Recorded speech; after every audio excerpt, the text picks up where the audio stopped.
Welcome to the chilling tale of one of history's most infamous figures, Jack the Ripper, a name that sends shivers down the spine, a shadow that loomed over London in the late 19th century. But who was this elusive killer, and what drove him to commit such horrific acts?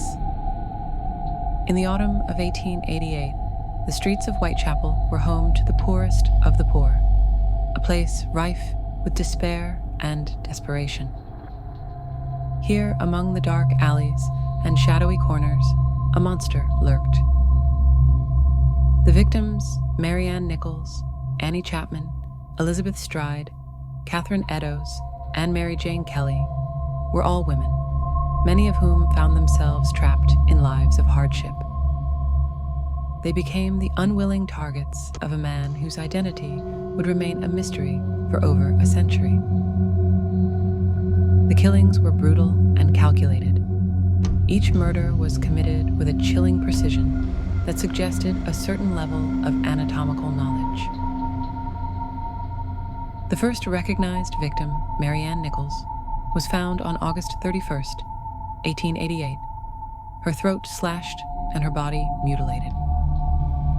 Following Nichols, Annie Chapman was murdered just days later, on September 8th. Her body showed similar signs of violence, with her throat cut and her abdomen opened. The killer's methods left the police baffled and the public in a state of terror. As panic spread, the killer continued his spree, claiming Elizabeth Stride on September 30th and Catherine Eddowes later that same night in a horrifying double murder.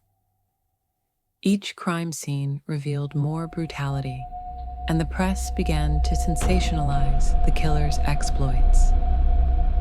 Letters claiming to be from the killer were sent to the police and newspapers, including the infamous one signed Jack the Ripper.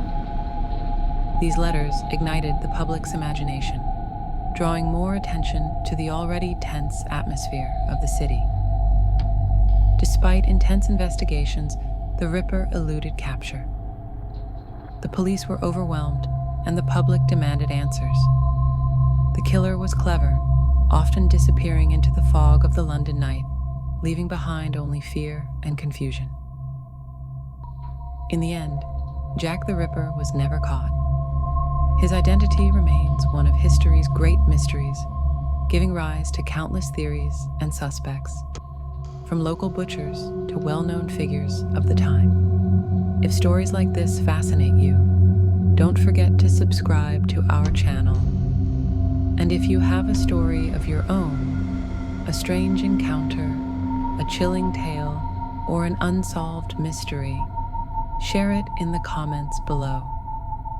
Who knows? Your story might just become our next mystery.